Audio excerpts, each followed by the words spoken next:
दोस्तों, मेरे जितने भी कोर्सेज जब मैं कंडक्ट करता हूं या वर्कशॉप कंडक्ट करता हूं, ये दो प्लैनेट्स बार बार अपने फन उठाते हैं। यानी प्रॉब्लम्स की पूरी झड़ी, क्वेश्चन की पूरी झड़ी कंफ्यूजिंग होता है इन दोनों प्लैनेट्स को पढ़ना, डिकोड करना। आपके पूरी कुंडली में जहां पर भी राहु केतु जिस भाव में भी हैं, उस भाव को एक बात तो माननी पड़ेगी कि कंफ्यूजन का माहौल क्रिएट कर देते हैं।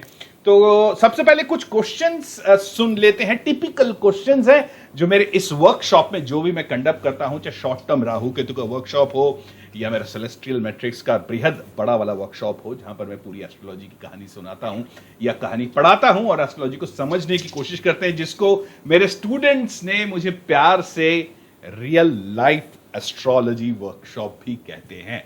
तो पहले सबसे पहले वो दो क्वेश्चंस सुन लेते हैं, उसके बाद आंसर करते हैं, जानने की कोशिश करते हैं राहु केतु का पूरा जो झमेला है, पूरा स्टोरी है, और इसको कैसे देखें। और फाइनली याद रखिएगा दोस्तों, केतु का बहुत इंपैक्ट आ रहा है हमारे कैरियर पे, यानी सैटर्न पे। जानना बहुत जरूरी है। पहले ये क्वेश्चंस एक बार देख लेते हैं जो जनरली पूछते हैं। सैंपल क्वेश्चंस है, मेरे वर्कशॉप से ही क्वेश्चंस हैं, सुनते हैं। So there is a lot of confusion regarding this whole Rahu and Ketu as planets. We understand that they are not planets, but yet it is very difficult to decode and understand this Rahu and Ketu. So would you please be kind enough to make us understand in easy language, not in very complicated that these astrologers use about stellar and stars and sublords and all that. So can you please explain this in easy, lucid, easy to understand and practical way? How can we understand these two important planets as Rahu and Ketu? Sir, Rahu Ketu के बारे में थोड़ा समझा दीजिए। ये बहुत difficult होता है हमको, अपने चार्ट पे लगाते हैं तब समझ में नहीं आता कि कब ये एक्टिव हो रहा है, कब ये डीएक्टिव हो रहा है, ये कब इसको कैसे पढ़ेंगे। तो समझ में आता है राहु केतु दिक्कतें करती है, तो कई लोग बोलते हैं राजयोग भी लगता है कि बहुत अच्छा भी होता है। तो ये हमें बता दीजिए कि राहु और केतु किस वक्त एक्टिव होते हैं और इसको कैसे पढ़े, वो कौन से प्लैनेट्स हैं या कैसे इसका कॉम्बिनेशन बाकी प्लैनेट्स के साथ भी बनता है, और कोई और स्टोरी भी है, कैसे इसको समझिए आसान शब्दों में कैसे समझिए। हर वक्त दिक्कत ही करते हैं, प्रॉब्लम ही करते हैं क्या, वो हमको ऑलवेज तकलीफ ही देते हैं जब भी हमारे प्लेनेट में दशा में महादशा में आते हैं। ये बड़ी दिक्कत है, ऐसा समझ नहीं आता। आप थोड़ा सा इस पे अपना विचार रखो। So does Rahu and Ketu always active, or during their dasha or mahadasha they become active? And if in mahadasha and dasha, what is a particular time they would be active? Because Rahu and Ketu take long time in their dasha, mahadasha, antardasha, or prana dasha. They have a long time. So will they be giving us all the results, good or bad, mostly bad, for the whole period? Or how do we understand? How do we time it? That's the whole point. And what are the other planetary connections or relationships with this Rahu and Ketu which may affect us adversely or which may affect us in a good sense? So can you please tell us? Thank you. तो दोस्तों, आपने ये question तो सुने लिया होगा। बहुत ही natural question है, बहुत ही नॉर्मल क्वेश्चन है। एनीबॉडी जो कि एस्ट्रोलॉजर पढ़ रहे हैं या एस्ट्रोलॉजी कर रहे हैं, उनके लिए Rahu Ketu will always be to planets of extreme confusion.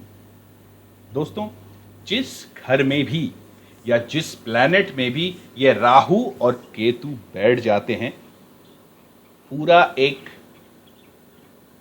Confusion, completely जीवन को चेंज करने की क्षमता ले आते हैं, कर भी देते हैं, डेथ भी देते हैं, ट्रांसफॉर्मेशन देते हैं, नया डायरेक्शन भी देते हैं। तो बहुत सारे एडवांटेज भी हैं, डिसएडवांटेज भी हैं, जिसको आज हम जानने की कोशिश करते हैं। सबसे पहले स्टार्ट करते हैं जरा राहु केतु के हिस्टोरिक एंगल पे, यानी उनका इतिहास, राहु केतु का ज्योतिषीय तरीके से। ओके दोस्तों, ये बात मैं हर बार अपने स्टूडेंट्स को समझाता हूं, और उनको राहु केतु को डिकोड करने में ये स्टोरी बड़ी काम की आती है। और इसमें एक ऐसी स्टोरी की भी बात करता हूं दोस्तों, जो कि आपने कहीं नहीं सुनी होगी अपने इन एस्ट्रोलॉजी के जर्नी में। अगर आप हो, तो अगर आप एस्ट्रोलॉजर हो या सिंपली अपना चार्ट को देख रहे हो, आपकी दशा चल रही है, आपकी महादशा चल रही है, कुछ भी प्रॉब्लम आपको हो रहा है इस राहु केतु के कनेक्शन से बाकी प्लैनेट्स के साथ, स्पेशली मार्स का या सैटर्न का, तो ये वीडियो आपके लिए है। आगे बढ़ते हैं, सबसे पहले देख लेते हैं कि राहु केतु का हिस्टोरिक इंपैक्ट क्या है। दोस्तों एक साफ बात अब मैं आपको बता रहा हूं, राहु और केतु को एस्ट्रोलॉजी में काफी देर बाद इंक्लूड किया गया है। वैदिक एस्ट्रोलॉजी में पहले राहु और केतु का कोई उल्लेख नहीं मिलता था, ऐसा मेरे गुरुजी बताते हैं। और उन्होंने कुछ संस्कृत के पुराने टेक्स्ट भी दिखाए हैं, उन्होंने मेरे को समझाया भी है। राहु केतु पहले पूरे एस्ट्रोलॉजी के इस पूरे कन्फिग्रेशन में नहीं लिया जाता था। बहुत टाइम बाद राहु केतु को इंक्लूड किया गया और वो टाइमिंग भी बहुत ही इंटरेस्टिंग है। दोस्तों राहु और केतु का हिस्टोरिकल स्टोरी तो आप जानते ही हैं, मैं ज्यादा कुछ बोलूंगा नहीं। स्वर भानु बोल के एक राक्षस थे, अमृत पीना था, खड़े हो गए अपने रूपरेखा को चेंज करके। दोस्तों ध्यान से ये स्टोरी सुनिएगा क्योंकि बहुत इंपॉर्टेंट कीवर्ड्स हैं जो राहु केतु को चेंज करने में या राहु केतु को समझने में, राहु केतु को पूरा डिकोड करने में हमें समझ में आता है।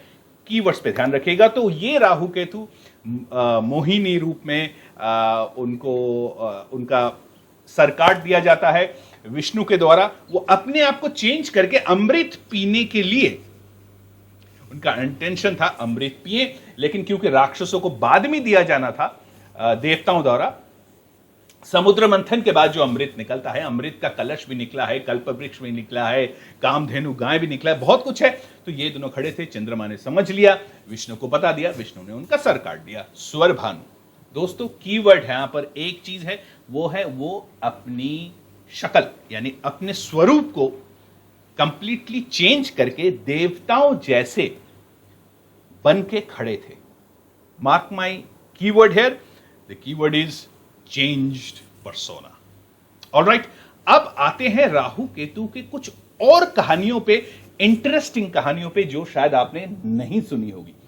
दोस्तों नागा बोल के एक स्पीशीज हमारे ह्यूमन बीइंग के मैथोलॉजी में, चाहे हिंदू मैथोलॉजी हो, ग्रीक मैथोलॉजी हो, ईरानियन हो, तुर्की हो, साउथ ईस्ट एशिया के जैसे वियतनाम, लाओस, थाईलैंड, ऐसे कंट्रीज में भी ये मैथोलॉजी काफी चर्चित है। वो है Nagas. Who are the Nagas? Naga है आधे स्नेक यानी आधे सांप और आधे मनुष्य। गौतम ऋषि के साथ इनका बहुत बड़ा कनेक्शन है, जहां पर उन्होंने दो उनके डिसाइपल थे जिनको उन्होंने श्राप दिया था। वो सब चीजें आप गूगल में टाइप करके पढ़ लेना, बहुत कुछ आपको इसके बारे में मिल जाएगा। तो नागा जो थे वो भी, उनमें कई लोग ये कहते हैं कि नागा दूसरे प्लैनेट से भी आते थे। दोस्तों याद रखिएगा, इंडियन मैथोलॉजी में जब उनका सर काटा गया तो राहु स्पेस में चले गए, स्पेस में एक एलियन बन गए। ओके, तो यहां से एक और कीवर्ड हमारा निकलता है, एक्स्ट्रा टेरेस्ट्रियल। दोस्तों इसको याद रखना, जब हम राहु केतु को डिकोड करेंगे, एक्स्ट्रा टेरेस्ट्रियल परजीवी, कुछ ऐसी चीजें जो नेचुरल नहीं है, वो राहु केतु डिपिक्ट करते हैं आपके जीवन में। वो आने जा रहा है और इस वक्त वो आ भी रहा है, सैटर्न को इंपैक्ट कर रहा है। तो ये नागा की माइथोलॉजी बहुत सारे, मैं कुछ पिक्चर्स लगा दे रहा हूं। एक बहुत ही पुराना टेंपल है साउथ इंडिया में, कांचीपुरम में, पेरुमाल टेंपल, वरदराजा पेरुमाल टेंपल। वहां पर गोल्डन लिजर्ड का भी एक आइकोनोग्राफी है। मैं उसके पिक्चर्स को अटैच कर दे रहा हूं, बाकी आप गूगल कर लीजिएगा, आपको सारा कुछ क्लियर हो जाएगा। विकिपीडिया वगैरह वगैरह में सब कुछ इन लिजर्ड जाति के ऊपर, इन लिजर्ड्स के ऊपर या हाफ मैन हाफ स्नेक के ऊपर हमें मिलता है। ये बहुत इंटेलिजेंट थे और इनको बहुत सारे मंत्रों का ज्ञान था और ये स्पेस से आए थे। मनुष्य के साथ इनका कोई संबंध था और संबंध में से, और ये सारी कहानियां है by the way, fairy tales भी आप समझ सकते हो, माइथोलॉजी भी समझ सकते हो, आप कुछ भी समझो, लेकिन है बड़ी इंटरेस्टिंग और राहु केतु को हमें डिकोड करने में बहुत मदद करती हैं।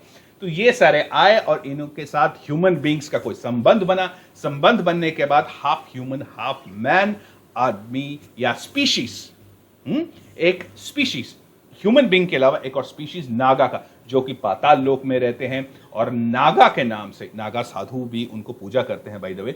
नागा जो साधु होते हैं तो नागास के नाम पे रही, ये पाताल लोक में रहते हैं, अपने खजाने को गार्ड करते हैं और लाइफ में ट्रांसफॉर्मेशन और चेंजेस का ये डायरेक्ट सिग्निफिकेटर है। अब इनकी भी एक बहुत बड़ी क्वालिटी दोस्तों, एक बहुत बड़ी पावर थी, वो है अपने स्वरूप को चेंज करना। ये इंडियन माइथोलॉजी में तो है ही, बाकी और भी माइथोलॉजी में जब नागास के बारे में हम पढ़ते हैं, सुनते हैं, तो हमको यह साफ दिखता है कि वो ह्यूमन बींग्स के फॉर्म को ले लेते थे, अपने फॉर्म को चेंज करते थे, बहुरूपिया थे। कुछ कुछ स्वर भानु के साथ यहां पर स्टोरी की लिंक हमें मिलती है। स्वर भानु ऊपर का हिस्सा स्नेक का, नीचे का हिस्सा नीचे के टेल का। अब आते हैं राहु केतु को एस्ट्रोलॉजी के टर्म्स में कैसे समझें। देखिए, अगर शरीर में देखें, ये जो हमारा शरीर है, इस हमारा जो मुंह है वो राहु को कहा जाता है। राहु ग्रहण करता है, ग्रास्प करता है, और शरीर में जो वेस्ट निकलता है हमारा, वो केतु है। केतु साबुन है, केतु बाथरूम है, केतु वो सारी जगह है, बेसिन है जहां पर अपना हाथ धोते हो, अपने शरीर को धोते हो, स्नान करते हो। केतु आग है, केतु स्वच्छ कर देता है, केतु साफ करता है, फिल्टर करता है। दोस्तों, केतु तकलीफ ज्यादा देता है राहु से। एस्ट्रोलॉजी में अगर हम देखें या आपके हॉरोस्कोप में कहीं भी बैठा हो, वो उस प्लैनेट को, उस घर को अगर राहु देखता है या राहु के साथ कोई कनेक्शन आता है, तो राहु वहां पर मैग्नीफाई कर देता है। यह है हमारा एम्बिशन। और जब एम्बिशन अननेचुरल हो जाता है, बहुत ज्यादा बढ़ जाता है, बहुत आगे निकल जाता है, वो है केतु वैराग्य, साधुत्व। उसीलिए जितने भी केतु जनित लोग हैं, वो या तो स्पिरिचुअल लाइन में है, या आगे जाकर वो सभी मेडिटेशन करने जा रहे हैं, या सिंपल साधु भी बन सकते हैं। जितने भी हमारे प्रचारक रहे हैं, ओशो हो गए, कृष्णमूर्ति हो गई, मुरारी बापू जी हो गए, या और भी जितने भी गुरुओं को आप मानते हो, जितने भी हमारे आध्यात्मिक गुरु हैं, एक चीज उनमें कॉमन है, वो है उनकी जबान।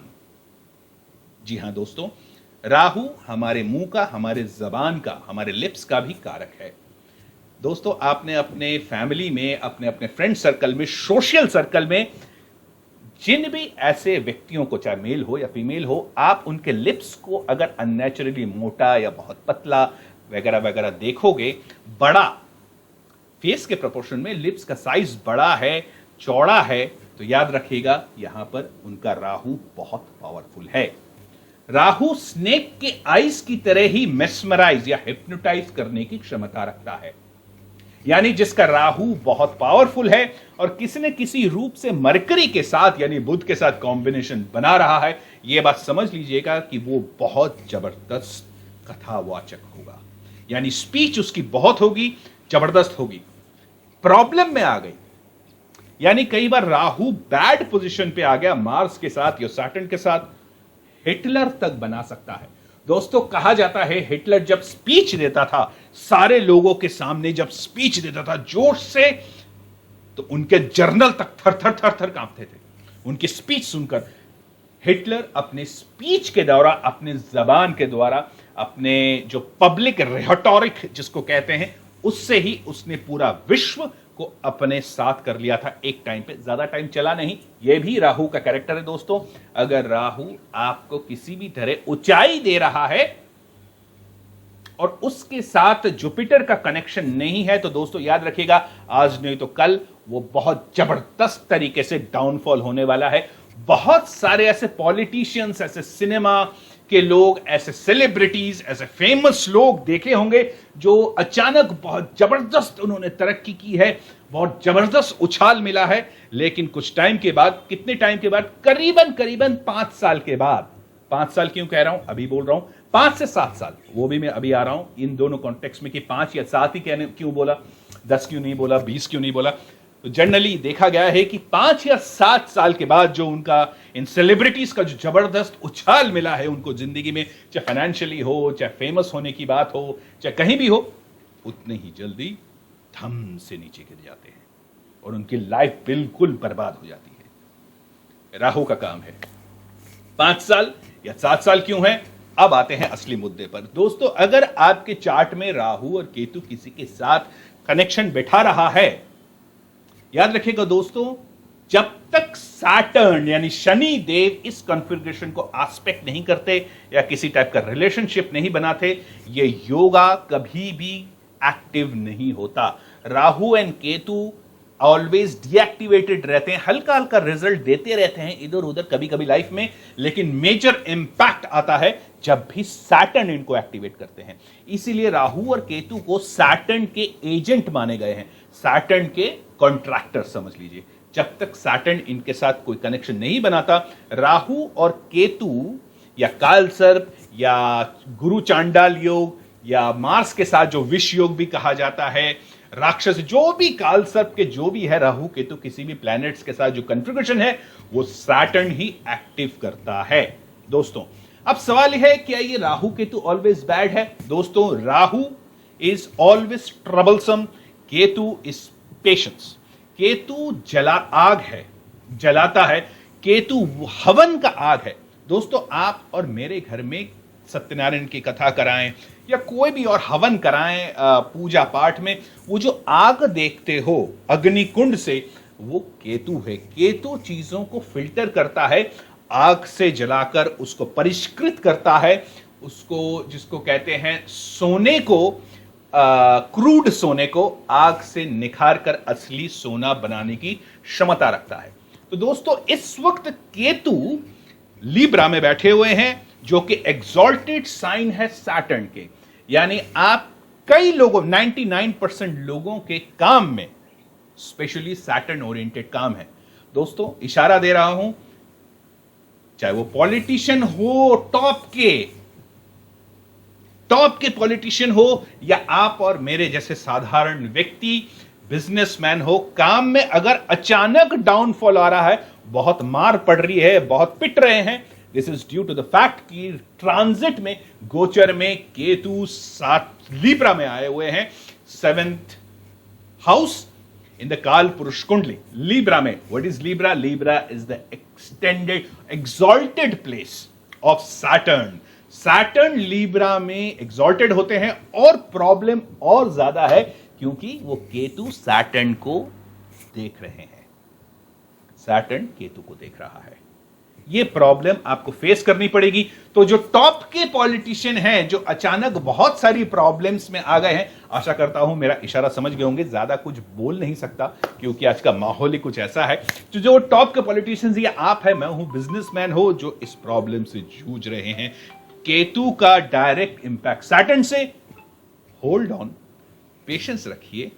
आपको ट्रांसफॉर्म करने के लिए, आपकी दिशा दशा चेंज करने के लिए वो काम कर रहे हैं। आप हो भी रहे होंगे, आपको चाहे पता चले या ना चले। और ये रहेगा अक्टूबर 30 को, 30 तक, अक्टूबर 30 को ये चले जाएंगे, केतु चले जाएंगे एक्सॉल्टेड प्लेस ऑफ मरकरी के पास। अगर आपका मरकरी बहुत अच्छा है, जुपिटर से दृष्ट है, या अच्छे राशि में पड़ा हुआ है, मित्र राशि में पड़ा हुआ है, तो फैंटास्टिक रिजल्ट आने वाला है, specially related to spirituality, deep thinking, deep knowledge, technical knowledge and lots of religious work. Teaching में भी बहुत काम आता है मरकरी और केतु का कॉम्बिनेशन। तो अगर आपका मरकरी अच्छी जगह पे है तो 30 अक्टूबर के बाद ये केतु ट्रांजिट करके उस मरकरी के स्थान पर बैठेगा और बहुत सारे अच्छे रिजल्ट देगा। लेकिन मैं मरकरी की बात क्यों कह रहा हूं, वर्गों में जाएंगे। मरकरी जहां पर राशि के लॉर्ड तो है ही, साथ साथ मरकरी उसके एक्सॉल्टेड राशि भी होते हैं वर्गों में। Mercury will be directly impacted. Alright, अगर आपका मरकरी खराब है तो ध्यान से देखिएगा, इसके उपाय जरूर करिएगा। स्पेशली बिजनेसमैन या ऐसे लोग जो पब्लिक डीलिंग करते हैं, कॉमर्स में अकाउंट्स के साथ उनका रिलेशन है, केतु उनको तकलीफ देगा अगर उनका मरकरी खराब है तो। याद रखिएगा दोस्तों।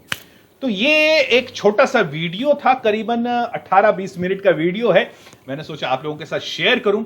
राहु केतु का बार बार सवाल आता है, अलग अलग टाइप के सवाल आते हैं, कभी ऐसे कभी ऐसे, कभी कैसे डिकोड करें, कैसे देखें महादशा में। दोस्तों दशा महादशा के बारे में अगर बात करूं तो दशा महादशा में राहु केतु इफेक्ट तभी होंगे अगर वो सैटर्न के साथ उनका कॉम्बिनेशन आ रहा है, चाहे नेटल में हो या ट्रांजिट में हो। अगर सैटर्न के साथ कॉम्बिनेशन आ रहा है तो वो एक्टिव रहेंगे, नहीं तो दशा महादशा में ज्यादा कुछ टेंशन वाली बात नहीं होती। अगर कि राहु केतु का दशा महादशा चल भी रहा है तो कोई खास टेंशन वाली बात नहीं है। सैटर्न के साथ है तो टेंशन वाली बात है, अब कैलकुलेशंस लगाना पड़ेगा। जुपिटर के साथ है फिर तो कोई बात नहीं, कोई दिक्कत की बात नहीं। अगर नहीं है तो डिजास्टर तक हो सकता है। मैंने राहु और मार्स और चंद्रमा के कॉम्बिनेशन में जैसे ही सैटर्न देखता है इस कॉम्बिनेशन को, सुसाइड भी देखा है, डेथ भी देखा है। अगर आपका ऐसा कॉम्बिनेशन है इमीडिएटली चेक करा लीजिएगा, क्योंकि अभी चल रहा है जुलाई, अगस्त आने वाला है, सितंबर अक्टूबर। याद रखिएगा राहु और केतु स्लो मूविंग प्लैनेट्स हैं, करीबन महीने डेढ़ महीने पहले से ही इसका रिजल्ट आने लगता है हमारे चार्ट्स पे, हमारे कुंडलियों पे। ऑलराइट, तो ये वाला जरूर देख लीजिएगा कि मरकरी का पोजीशन कैसा है। तो दोस्तों इसी के साथ मैं ये वीडियो एंड कर रहा हूं। आशा करता हूं राहु और केतु के बारे में आपको भी कुछ नए पॉइंट्स, फूड फॉर थॉट मिले होंगे जो हम आपस में डिस्कस करते हैं जनरली वर्कशॉप्स में। तो मैंने सोचा वो पॉइंट्स आपके साथ भी शेयर करूं। वो बहुत सारे क्वेश्चंस हैं, बहुत सारे कंफ्यूजन्स हैं जो वर्कशॉप्स में चाहे शॉर्ट टर्म हो या लॉन्ग टर्म आते हैं। तो मैंने सोचा उन क्वेश्चंस को आप लोगों के सामने लाऊं और उसके बारे में थोड़ा सा डिस्कस करूं। दोस्तों राहु और केतु, जैसे मैंने पहले भी कहा था, राहु और केतु इतना कंफ्यूजिंग प्लैनेट है कि चाहे आप धुरंधर एस्ट्रोलॉजर हो या नए एस्ट्रोलॉजर हो, राहु एंड केतु को लेके ऑलवेज एक कंफ्यूजन बना ही रहेगा।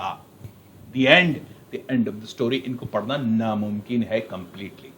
बाकी सब प्लैनेट्स को तो पढ़ भी लोगे, राहु और केतु को पढ़ने के लिए एक्सपीरियंस, इंट्यूशंस एंड बहुत सारा प्रैक्टिस और एक्सपीरियंस, जैसे मैंने कहा बहुत सारे कुंडलियों को देखना जरूरी है।